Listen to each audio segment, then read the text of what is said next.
Honnêtement, on n'a pas chiffré ce que ça coûterait, mais il nous semble que c'est tellement évident qu'à un moment donné, il faut donner, face à la répétition des fraudes financières et des allégations de crimes de collusion et de corruption et de malversation, il nous apparaît que c'est tellement évident qu'il faut donner un véritable coup de barre par rapport à ce type de crime, et il nous semble, on l'a vu par le passé avec Carcajou, durant les années 90, quand on a dit, le ministre Serge Ménard à l'époque avait dit, il faut s'attaquer au crime organisé, donnons un coup de barre et prenons les moyens pour s'attaquer au crime organisé. Et il a créé cette escouade composée de policiers venant de divers corps policiers, qui a travaillé ensemble, qui a travaillé très étroitement avec des procureurs de la poursuite, et on a vu les résultats.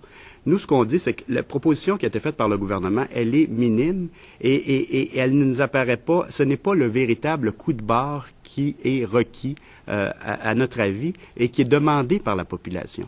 En ce sens-là, effectivement, on n'a pas chiffré comment précisément qu'est-ce que précisément cela coûterait, mais je pense que c'est le coup de barre auquel la population s'attend, de créer une véritable escouade mixte, composée de policiers. Peut-être même on peut réfléchir à la possibilité d'avoir des policiers qui viendraient d'un autre corps policier, qui travailleraient ensemble, qui travailleraient quotidiennement avec des experts en finance, des experts en fiscalité, des avocats, des procureurs de la couronne, qui travailleraient dans le même édifice, qui travailleraient étroitement et surtout qui développeraient une expertise dans la matière. Parce que c'est une autre préoccupation. C'est bien beau de dire on ajoute 6 enquêteurs pour ce qui est des fraudes financières et 17 pour ce qui est de la corruption, comme le fait le gouvernement le 13 septembre.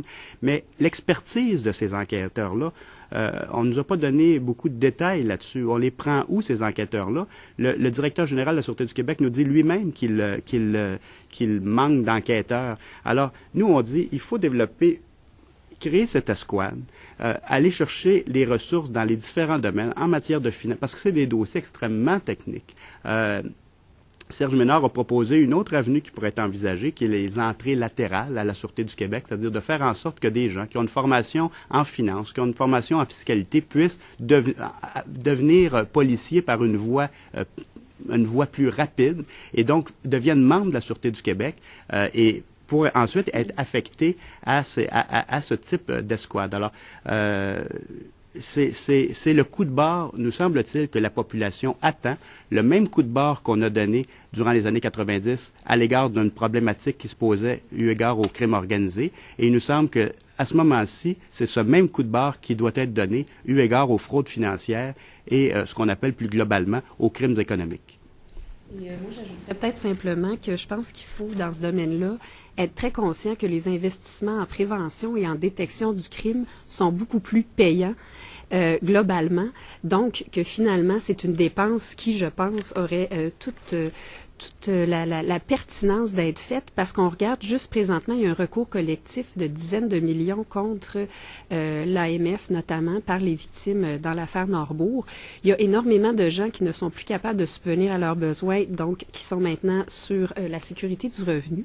Alors, on pense qu'il faut avoir une vision qui sort un peu des sentiers battus, puis à un moment donné, s'arrêter puis dire au global, comme société, ne serait-ce qu'aujourd'hui, on investisse des sommes importantes, ça va rapporter et surtout, ça va mettre un terme à ces crimes économiques. La ministre, je ne sais pas si c'est un lapsus, mais à la fin, aujourd'hui, de son intervention, elle nous a dit qu'elle souhaitait réduire les crimes économiques. Ben nous, on ne pense pas que l'objectif, ça doit être de les réduire. Le gouvernement devrait dire, on s'attaque aux crimes économiques, on veut les anéantir, les crimes économiques, on veut les mettre à mal au plus haut point, on veut qu'il n'y en ait plus de crimes économiques.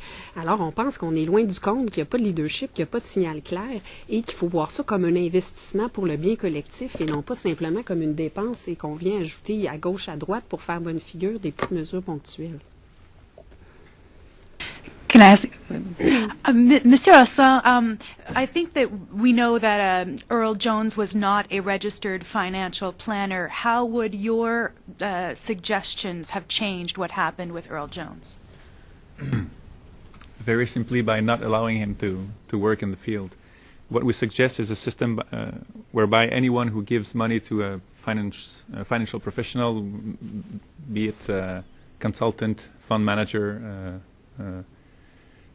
they will receive an automatic proof of registration with the AMF. Right now, it's not the case. You can give your money to anyone who says he's a financial professional, and you don't have to receive a proof or a number or any registration proof.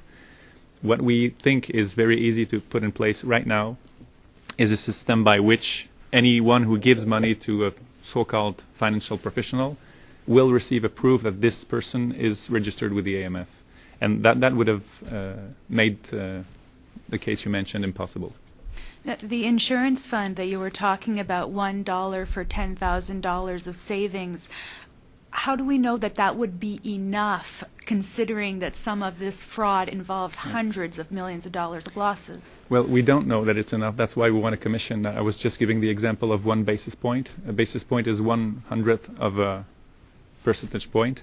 So we don't know how much is enough. That's why we want a commission with some experts who could last for just a few days. It doesn't need to be a 5-month commission. It could be a very expeditive and efficient commission with experts who would tell us how many basis points would be needed to cover all the potential frauds. And as my colleague said, our objective is that we will not need to take care of fraud victims, because we want to eliminate frauds. And right now what the government is suggesting is just half measures here and there, empty measures, and we won't go far with those measures. There's no concrete solutions to what they suggested. And the 2 suggestions we made, the technical ones, one of unavoidable registration, and this potential insurance fund would go a long way. Concerned that it might keep some people from investing in Quebec if there's an extra cost? Not really, because the cost would be almost invisible to people, because a basis point is almost unnoticeable. But in the whole pool of funds invested every year, there's about $150 billion in savings in Quebec right now. So if you take a very small fraction of that, it makes a lot of money to cover for those who are unfortunate victims of a fraud. But for each individual, it would not show. It would not even be noticeable that a few dollars for each tranche of $10,000 of savings would go to that fund. It would be almost without an effect on people. I'm just curious what any of you might think of Jeff Kelly's comments that the Anglophone community might be more vulnerable because of its demographics. Do any of you have a reaction or thoughts on that? Well, I think that he made a good point, that is that we have to work more to keep the young Anglophones here. And the government it's a total other subject, but I think the government is showing that it's failing, and I think on that matter, and I think that Jeff Kelly's comment this morning showed it. And if you're bringing me on the topic of what Mr. Kelly said, he also said that it was impressive to see that some community organizations are putting forward emergency funds to help the victims. What I'm saying is that it's certainly showing how the government is lacking in measures to help those victims when we have to deal with community groups such as Sun Youth that are calling upon the public to bring in funds to help the alleged victims, for example, of Earl Jones.